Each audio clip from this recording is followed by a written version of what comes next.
What is up, Waffle Gang? I do hope you are well. My name is Mark, and today we're checking out some r/am I the butthole. If you'd like to skip the initial waffle, timestamps are in the description and along the timeline below. But if you are new here, please consider hitting that like, that subscribe, and maybe that notification bell too, as it all massively helps out our channel, and I cannot express that enough. And yesterday, we did have some new members join the channel as well, and some rejoins, so we're going to cover those quickly. With Michaela Walker joining us, I Am a Weeb joining us, Jessica Foltz with a rejoin, Larry Upgraded, Miss Lucid Dreams with a rejoin, and then over on Patreon, we had Evelyn B, and we also had Maja, or is it Maya? I don't know, I'm sorry. But thank you so much for your love, support, and time, and for spending 20 minutes or so with the channel every day. You know, I can't ask for more than that, so thank you so much for being you. You are bloody awesome, you spicy so-and-sos. And let's crack on with today's stories. Much love, guys. Now this first story comes from Alternate Chaos 5150. Am I the arsehole for not following the rules of the Neighborhood Homeowners Association, even though I live in the neighborhood but am not a member? Now, I'm pretty confident it's going to be a not the arsehole on this one. I'm not sure yet because I haven't read it, but I saw it as a HOA story and I was like, oh yes, I got to get that one. Neighbors in a homeowners association have issues that I don't follow the HOA rules. So the neighbors called me an arsehole today. I bought a house 5 years ago that a real estate company built on speculation. Mine was the first house in a planned subdivision that they were going to build one house at a time as people bought the individual tracts of land. The area kinda hit a boom period and the other surrounding houses went up quick. In my contract to purchase my home, there was no homeowners association, and because I was the first here, I don't have to join any if the other neighbours decide to create. I'm grandfathered in, is what it says in my contract. They all seem to forget this though and continue to try to give me HOA fines for breaking the rules of the HOA. This has ranged from days I have things delivered to my home, Amazon deliveries on Sunday, to when I cut my grass to having vehicles parked in my yard and they aren't happy I own extra tract of land because I bought two to have a bigger yard so I could build a shooting range. I live in the south, this is not that uncommon. The recent event though that led to them calling me an arsehole is to remove the eyesore in front of my garage. Now my home faces the road, not anyone's house, so they don't stare at my garage, but apparently they still don't like it. I run a small hobby business of doing woodworking projects, and I have a shelf outside my garage, door full of various pieces of treated lumber that I may use one day. It's not the neatest and cleanest area, but it's not a disheveled mess either. So I told them if they lightened up and just left me alone about all the other stuff, I'd consider moving my woodpile if it bothered them so much. They proceeded to tell me that I needed to address all the HOA issues and take care of the woodpile, along with stopping any deliveries on Sundays and getting my other truck out of my yard. They handed me what basically amounts to a ticket and I trashed it and told them to get the fuck off my property. They called me an arsehole for my unreasonable behaviour and told me they'd be back. Now, yeah, as expected, this is definitely not the arsehole from me, but they can stop you having Amazon deliveries on certain days too. I mean, what the hell? Now, before anyone gets on my back, I probably do understand that HOAs do have some purpose in certain places, and I imagine they, are quite useful in some places as well. But at the same time, ones like this, what goes through my head when I'm thinking of it, I think some little dark room with a little light bulb hanging down, swinging away, and a group of people round a table thinking how they can fuck someone's day over by thinking, oh, their flowers are a different colour to the rest of ours, let's give them a fine. Or someone peering out the window with binoculars saying, Amazon delivery, get to your positions. So yeah, and not the arsehole from me, but CRAD11 says not the arsehole. Is there any way to get a sort of restraining order on the HOA? Not the people per se, the entity itself, or a cease and desist maybe. I don't know, but I would totally do that if it were me. And yikes, what happens says not the arsehole, you should hire an attorney for $100 or whatever and have them send a letter to a HOA advising them not to contact you again for any reason or you'll consider it harassment. And Terrasash says, not the arsehole, can you get your hands on their bylaws and start intentionally doing stuff that's against them? For instance, parking on the road, painting your house a bright unimproved colour, putting up lawn ornaments. A couple of years ago, I saw a 6-foot brightly coloured rooster at a local store. I regret not having bought it because it definitely made me smile. That's the kind of thing you need for your yard, because nothing says F you like a 6-foot tall rooster. And GeoGal says not the arsehole, I suggest you send the HOA a certified letter from an attorney outlining that you're not part of the HOA and they need to stop their harassment or you will look into legal action. And Analira says, not the arsehole, post this to malicious compliance. There will be lots of great ideas for how to deal with your unruly HOA that you're not a member of. I hate HOAs with a passion of 1,000 suns. Now, I turn this one to you guys. What do you guys think of this one? And what do you think about HOAs in general? Let me know your thoughts in the comments below. And our next story is from Usher. Am I the arsehole for not paying for my sister's medical bill after being kicked by my horse? Alright, so for some background, I have 3 horses and teach riding lessons for a living. I have a small acreage with full-time barn employees whom I trust dearly. I trust them with the life and care with my horses, and both of them have never given me a reason to doubt them or their actions. My horses also love and trust them. My horses are well trained and have never kicked. The one who did, edit for clarity, the one who did kick my sister, the first ever kick. When I say the one who did kick, I'm talking about this kick. Is a retired lesson horse and my personal riding horse, doesn't do kids anymore. My sister visits often, we have a very good relationship, or did until now. I'm getting 2 different versions of what happened from my barn employees and my sister, and I've decided not to pay her medical bill since I'm leaning towards my barn employee's story of events as it makes more sense. So my barn employees tell me that my sister came to visit and I wasn't around. She came in and was chatting with them, and it was while my old retired mare was getting a bath.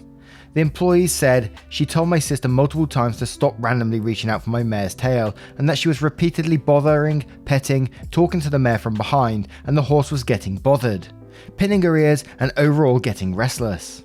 Evidently, my sister was told multiple times to back off to avoid getting hurt, and didn't, and subsequently kicked in the leg by the mare and has a bone bruise, $600 medical bill for my sister. My sister says the horse randomly kicked out as she walked by. The horse in question has never kicked before. Since the horse in question has never kicked, and I could only really see her kicking if repeatedly bothered, I feel torn about paying the bill and decided not to. I mean, if you harass a horse from behind, it's your own fault for getting kicked, right? Edit to add, I feel I should mention that another big tell for me is that the barn employee continues to be just fine bathing her, picking out her feet, braiding her tail, and isn't nervous to stand behind her. The employee continues to say there's no reason to be, because the kick was brought on by pestering. I feel that if my horse had kicked unprompted, my employee wouldn't be doing grooming anymore or standing behind her, but she does and has no indication that she's worried about being kicked. I'm not talking complicated legalities of whether I'm technically bound to pay the bill by law, etc. To be blunt, my sister and I wouldn't sue each other. She's just pissed I don't want to pay the bill, and I want to know if I'm really being the jerk here. Am I the arsehole? Now I'm coming in this one not knowing anything about horses. I think I've ridden one about once, and I wasn't very good at it. But in this situation, I'm trying to put myself in that sister's shoes, and I can't ever see myself being stood behind a horse, and reaching out for its tail, trying to pet it from behind. That's just like, it's common sense. It's like surely it's got to be the worst place to stand. I couldn't see myself standing there anyway. I know the employees are trained and they can read the body language and stuff like that, but as someone who knows nothing about horses, I know not to stand behind a horse. Anything that could potentially kick you and knock your head off. So yeah, no thank you. Yeah, that person's definitely the arsehole and they should be paying their own medical bills.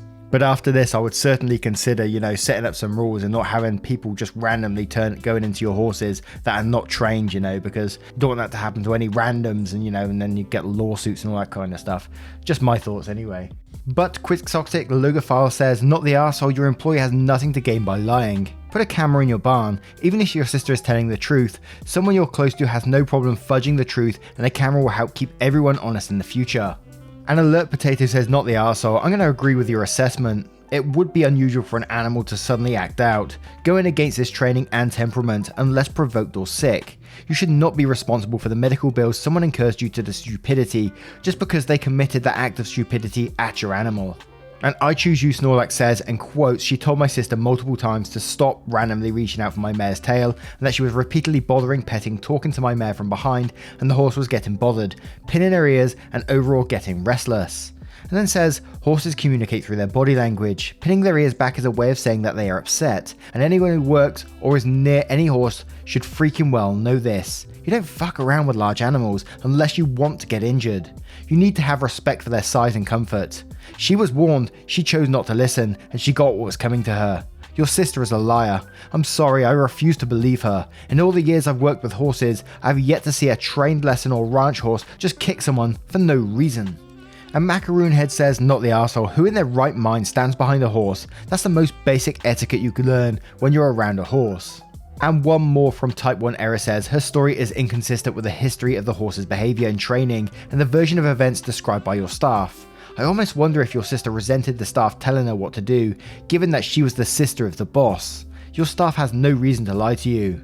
Not the arsehole. And now I turn this one to you guys. What do you guys make of this situation? Is OP liable in any way or not? Do you think that the sister is totally to blame for what they did? Let me know your thoughts in the comments below. And our next story is called, Am I the Arsehole for telling my friend's ex that I was never really her friend? So I, male 23, and S, male 24, lived in a rented apartment with 2 other guys. All of us moved from a small town, so we became friends quickly and hang out all the time. L, female 23, and S met in a club and then started going out. Coincidentally, L is also pursuing a similar course to mine, while S is pursuing a different course, so she asked for my help sometimes in our course, and I also did it out of courtesy to my friend. But I never really liked her. She was a little too stuffy and spoiled and liked to show off her branded stuff all the time. She was also very clingy to S and stayed a lot at our apartment and kept commenting about our hygiene and clothing at home. We had to have a roommate meeting to clarify S to keep out of our apartment. After that, it reduced a lot. She still showed up to the outings we had. So let's say we all hated her by this point, and we were secretly hoping that he would break up with her, and it finally happened due to the pandemic. All of us had returned home and L could not handle the long distance, so they ended up breaking up last year. L called me multiple times after that to discuss her relationship with S, and I also pretended to be sad about their breakup. But now I decided that I no longer needed to help her academically, so I started ignoring her calls and messages. Once or twice I told her I was busy or simply I couldn't help her, but she kept pursuing it, and one day I picked up her call and she started screaming at me for ignoring her, how I was punishing her for breaking up with my friend and calling me a bad friend. So I finally lost it and told her that I was never her friend and I only helped her because she was my friend's girlfriend. Then she started crying and hung up the phone. After some time I got a phone from my other roommate about why I made her cry, as she called him after our conversation ended. My roommate told me that I could have handled it a little differently. I didn't have to hurt her feelings, but I just had enough. So Reddit, am I the arsehole? And we're going to start this one straight away with Saluki Queen saying, everyone sucks here. You should have used your words the first few times she called and told her you weren't interested in helping her instead of just brushing her off. Ghosting her is immature. That being said, calling you just to scream at you is also immature, and she's not entitled to your help just because you've done so in the past. It's fair enough for her to ask, but you're not obligated, and the shouting was uncalled for. I think you both could have handled this better. And Dread Pirate R says, everyone sucks here. You shouldn't have tried to comfort her after the breakup. You should have made it clear that you didn't want contact anymore then, in a calm and clear way. Instead you led her on, pretending to be a supportive friend that then ghosts her out of nowhere and screams you never liked her to begin with when she finally gets in contact with you. Yes, she was kind of over the line calling her ex's buddies, thinking that they would be her friends and comfort her over him, but still, the way you handled that was shitty and childish. If I were you, I'd change how you handle buddies' partners in the future. You don't have to be friends with them, but if you're not friends with them, don't lead them on after the breakup. And OK Calligrapher says, you're the arsehole, but understand, only just. You'll be a better person if you just learn to be honest, even when it's painful, and to be honest in the most tactful way possible, which includes being able to tell people that you don't like them. It's one thing to ghost someone, then speak unkindly. This is the path to arseholedom. It's another thing to say right out the gate, I'm sorry Al, but the way you behaved when you were with S wasn't something I liked or approved of. You did list of things you didn't like. I helped you out out of respect to him, but I don't think you and me by ourselves are friend material. Same story, just kinda and done without the game playing. And you'll never know, maybe hearing things honestly might cause her to reconsider how she acts. Plus you're less likely to get mad and blow up if you do it this way. Plus you'll rate better on Reddit. The most important thing. And Vomit Bucket says, you're the arsehole. Her only crime was mistakenly considering you a friend when you were just being polite and actually didn't like her.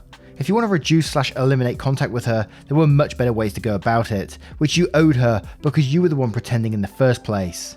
And Pesky Point says, everyone sucks this, she was difficult to be around and yelled at you as though she was entitled to your friendship.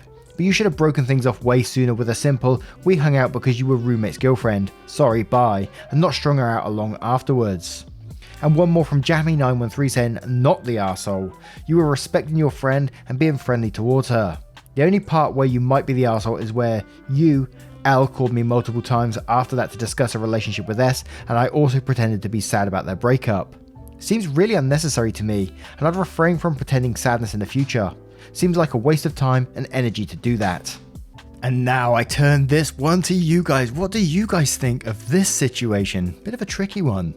Let me know your thoughts in the comments below. And our next story is from Throwaway Uninvited. Am I the arsehole for how I reacted when I was uninvited to my friend's wedding? I am 23 female, my friend is 22 female, and her fiance is 25 male. My high school friend of 7 years, Melina, has been engaged for a while now and planning her wedding. I'll admit that sometimes I'm not the most reliable person. I won't open messages and just ignore them sometimes, for weeks even, while also looking at those same people's social media stories. I knew she was planning and organising things with help from her and her fiance's family, but turns out she sent me a message for the RSVP, early April, which I didn't open until the end of this month, and I'll admit this was my mistake.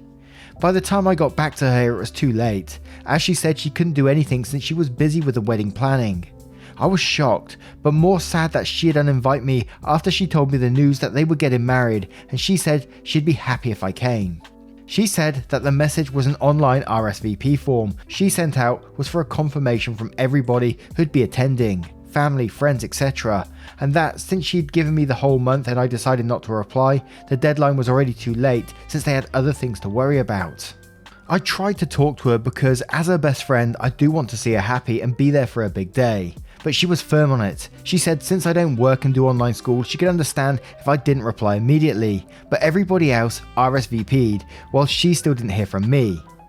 I can see that she thought I would flake or just don't care, but I was more shocked and hurt she'd throw away almost 7 years of friendship so easily. She's also my only friend that I have left since I have trouble making friends. I probably ruined things by making a post due to the moment of how I felt hurt and betrayed by my only friend, and she got upset saying that I made it public to call her out. Am I the arsehole for how I reacted after my friend uninvited me from her wedding? Edit. Yes, I know everybody is pointing out my messaging frequency, but I've always been like that since high school, as I wasn't much into communication through text. When I made the post, I didn't explicitly name her or say anything bad, just that I was feeling hurt over friendship, but I took it down.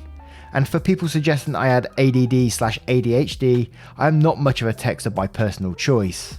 You know, there were some words that I was reading that were jumping out to me on this one where it says that you was uninvited and, you know, she's throwing away friendship and like she betrayed you and all this kind of thing. And then you went and put a post on social media, and yes, you may not have named her, but you know, it's good. These posts are always obvious to the person who it's aimed at and people around that and people around them too.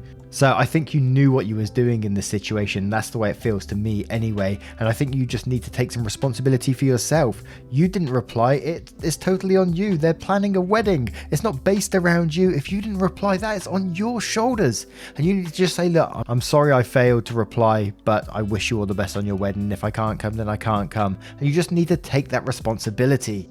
But 5 Pink Toes says, and quotes, sad that she'd uninvite me, and then says, but she didn't uninvite you. You failed to respond in a timely fashion. It's all on you, OP.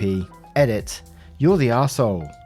And One Mike Nation says, you're the arsehole, take some responsibility, you messed up. Stop saying she betrayed you because of your lack of consideration for other people. You should take this moment to realise ignoring people for weeks is the reason you're not going to the wedding. And you're not uninvited, you were invited and didn't respond. There's a difference. And LOL says that you're the arsehole, weddings are terribly complicated to arrange and she gave you an entire month. She didn't uninvite you, your invitation expired. Sucks that you can't go, but it's your own fault. Read your messages. To which a deleted user says, you're the arsehole, she didn't uninvite you. You failed to RSVP, which is the same as declining the invitation. She didn't throw away the friendship, she just couldn't accommodate the late RSVP, and you threw away the friendship by making a rude post calling her out on social media when you were in the wrong. Apologise and see if you can salvage this friendship, and try to be more self-reflective in the future because you'll have a much better time keeping friends if you do. And one more from Key Heron saying, "You're the arsehole. She didn't throw away the friendship. You did by not responding. If you want a friend, then you have to be a friend. What you did was unfriendly." And now I turn this one to you guys. What do you guys make of this situation? What would you do in it? Let me know your thoughts in the comments below. Now, once again, guys, thank you for being here today. I hope you did enjoy today's stories. And if you did, you know what to do. Hit that like, that subscribe, and maybe that notification bell too, as it all massively helps out our channel. It truly, truly does. And just thank you. Again, thank you for what you're doing for me. You know, I can't explain how much of a difference you make every single day. You inspire me to get up, keep making videos, keep reading stories. Many moons ago, I never used to be a big reader, but now I'm reading every day for like a couple of hours at a time, and I'm absolutely loving it. I love the drama stories and getting involved with them and hearing your thoughts and getting involved with the community. And you guys make the community as well. Remember, you created the Waffle Gang, and you know, I'm so thankful for it. Thank you so much, guys, and I will see you in the next one. Much love. I've been thinking that I can't let you go. Hey, can you hear